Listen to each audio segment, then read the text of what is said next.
Inside of this envelope is one of the most valuable things that I've ever owned. Not because it's worth any money, but because of what it represents to me. I'll tell you what's in it in a minute, but first, let me get to the point where this mattered so much to me. In my teenage years, ordinary life wasn't so ordinary. I was never small. In fact, I was always quite large. I weighed the same at the age 13 as I do now at 31, with a double chin, glasses, small curly afro. I looked something like Jonah Hill in the movie Superbad. Santa don't look too happy. I distinctly remember working up the courage to ask out a girl that I had a crush on. I spent weeks preparing. She not only told me no, but she laughed in my face. And that's a feeling that I'll never forget. The feeling of being unwanted. But it wasn't just my size that made me feel different. In 7th grade, my father pulled me out of school and he said I'd be homeschooled. But instead, he taught me how to sell drugs. And that was my education. This went on for a while until the state stepped in and took me away. I spent the next 3 years as a ward of the state.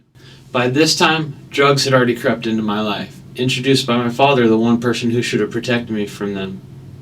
And being pulled out of school and bouncing around from group home to group home, family to family, only deepened the sense that I didn't belong.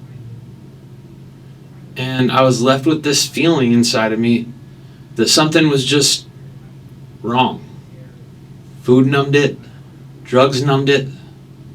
But the truth was, I was just sinking deeper into a hole that I didn't think I could ever get out of.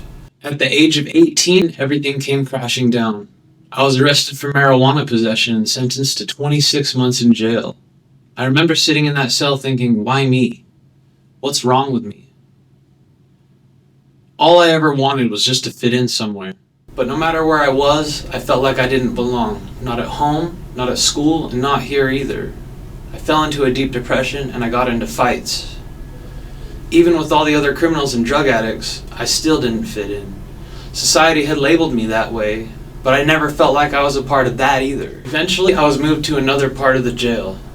A section where the guys had been together for a long time. It was like a brotherhood.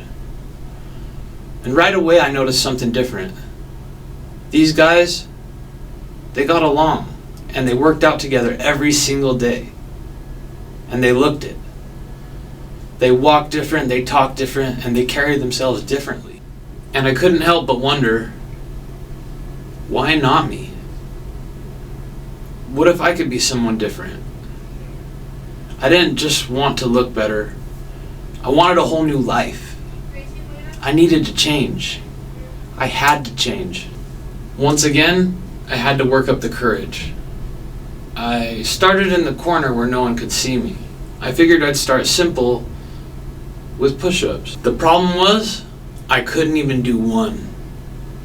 Not a single push-up. These guys, they were doing hundreds, even thousands in a day. And I couldn't even manage a single push-up. So I had to swallow my pride, or what was left of it, and I started on my knees. I did so many push-ups on my knees that my knees bled. But I stuck with it, and eventually I managed one on my own. Then 2, then 3, then 5, then 10, then sets of 20.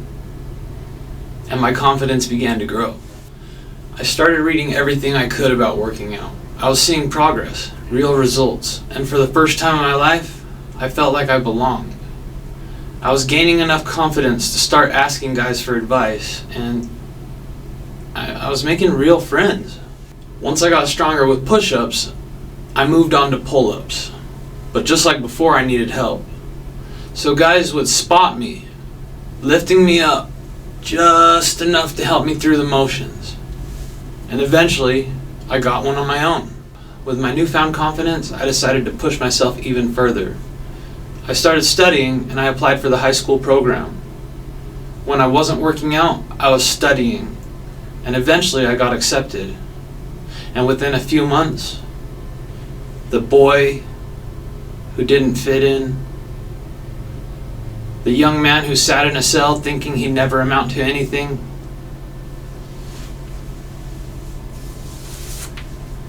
He's the one who got this. All on my own, all through packets. I graduated from Davis High School in Layton, Utah with a 3.67 GPA. And these are my transcripts. That's something I never thought I could do. And to this day, this is one of the accomplishments that I am most proud of.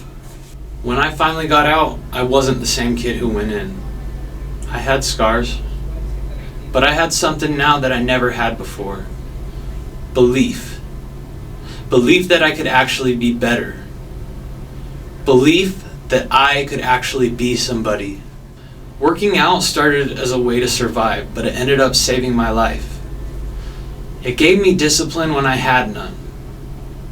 It gave me purpose when I felt useless. And it gave me hope when I had nothing left.